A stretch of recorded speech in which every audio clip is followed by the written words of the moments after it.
Hey guys, gals. I was going to talk about this system on an episode of Miyagi Mornings, but I figured I could do it really, really quick and with a lot more explanation if I just go ahead and show it to you. This will probably be less than 5 minutes. This is how I make compost.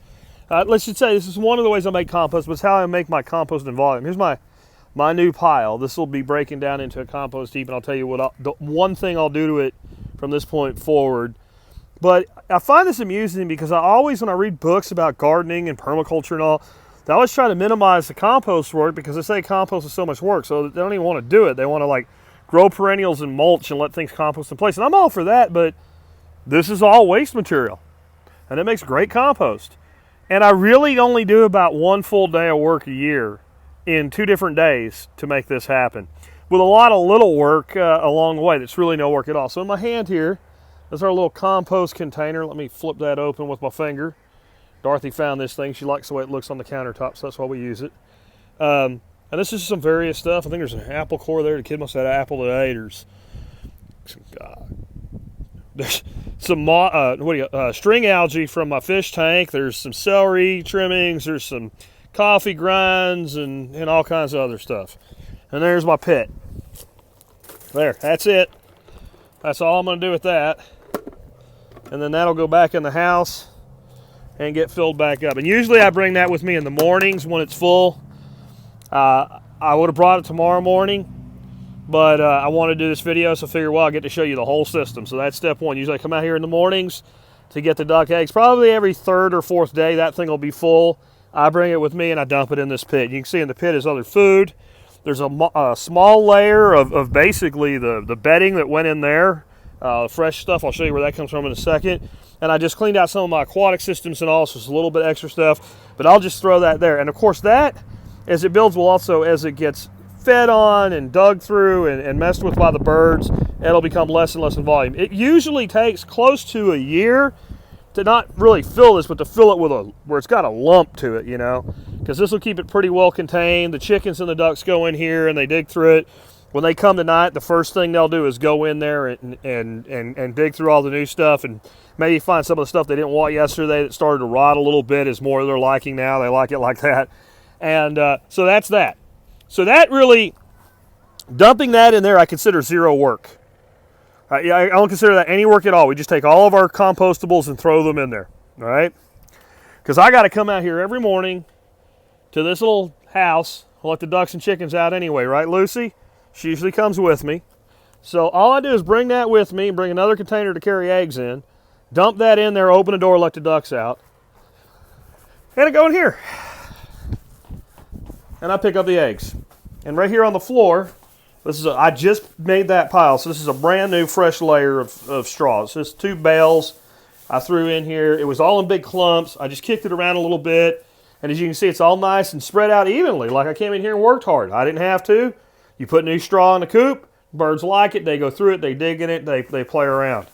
So once or twice a year, depending on how fast I build this up, I come in here with a wheelbarrow and a fork, and I start loading this up. And I'll use like this first layer of straw. When it starts to have a little bit of funky smell in here because there's not enough carbon anymore, I'll go out there to my giant, so you can see it in the distance.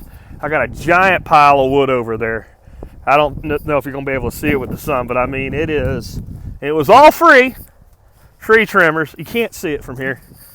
Dang it. Just trust me, there's a giant pile of wood chips over there. And I'll just get a wheelbarrow or 2 of it, and I'll dump it in here. And again, they'll spread it all out for me. I won't do any work.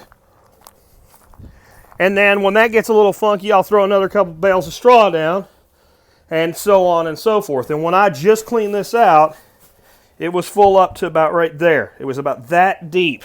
It's a deep litter system, right? And it's got plenty of nitrogen because there's plenty of bird poop in it.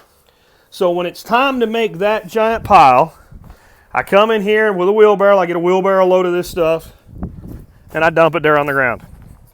And then I take this stuff out of here, and I sprinkle a thin layer just to coat it because there's a lot less of this than there is of that. And this is all the active stuff already going on in it. Then I go and I get another wheelbarrow, throw it on a pile, sprinkle another layer of that. And I make it like I'm doing a mulch garden, layer, layer, layer, layer. And eventually I'll run out of that. There won't be any more of that available to me. So whatever's left, I just pile on here. And every time I put a layer on here, I take the garden hose, which is right there, and I soak this. I get this really, really wet because so much of this is so dry. And as wet as I got it, most people that make compost would say it's too wet. You can see it's kind of perfect right now. With this stuff so dry, it becomes hydrophobic, so you need to drench it the first time. And I can tell you, it's already, I did this 3 days ago, it's already kicked in. That stuff, the stuff I just picked up is warm. If I went down there I bet you if I stuck my hand in there up to my elbow, I couldn't keep my hand in there for more than a few seconds before it would start to burn me. So it's already active and running. This is where most people do all the work. You're going to turn it every 3 days, and then every 2 days, and then turn it every 4 days, and What I'll do is by the time we get to this weekend, I'll give this one more wetting down with the hose, and I'll throw a tarp over it. And I don't need compost for my garden until about March. Guess what? It'll be done. I don't have to turn it one. Hey guys, I brought you some new stuff. Saxony ducks are over here.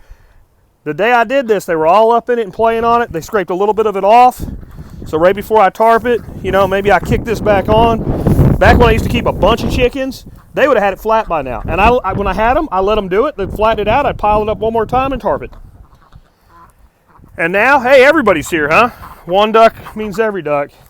And now, you know what? They're not really interested in it anymore because they got all their new stuff. That's it. That's all I do. And I'll make about 2 piles of this a year.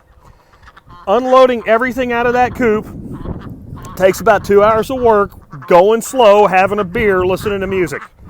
So I don't even think I have a full 8-hour day into my compost making. And guys, this makes the prettiest, most wonderful compost you'll ever see because they do most of the work. That's it. There's nothing more to it than that.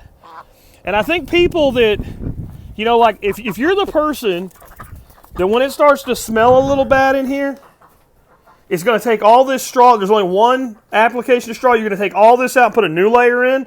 And every time you're going to flip it, you're doing needless work. This is dry carbon. And again, I built it up to about right there. And the day I emptied it, it could have went another couple months. It was just time. In fact, I don't mind having more. I could have kept building that pile up. I need this about mid-March for my main garden planting, so it needed to be started and have a little bit of time left over to make sure it was done. So I went ahead and did it. But this is so easy. It's such great fertility because, it's coming from those guys who are cycling all this material through their bodies. They're out there eating bugs. Bugs are coming in here. They're eating those. Anywhere they eat, they poop. It's that easy, guys. Don't make it hard. It doesn't have to be. And next time you read a book about how backbreaking compost making is and all, if it's backbreaking, you're doing it wrong, in my opinion. I guess if you need hundreds of yards of it or something for whatever, commercial farm, maybe you need a machine. But to me, this stuff, it's not like this is heavy to move. Big thing, don't use a shovel. Use a fork. Let me see if my fork's around here. I'm not sure if it is or not. No, I'll show it to you in another video later in the future, but you don't want to use a shovel here. You want to use a fork, a manure fork, multi-time manure fork. Anyway, guys, just because I pulled on a little bit, she wants to see what's in there now. Symbiotic relationship. Let the animals do what they want to do because they don't see it as work. They see it as being ducks, and they like being ducks. Take care.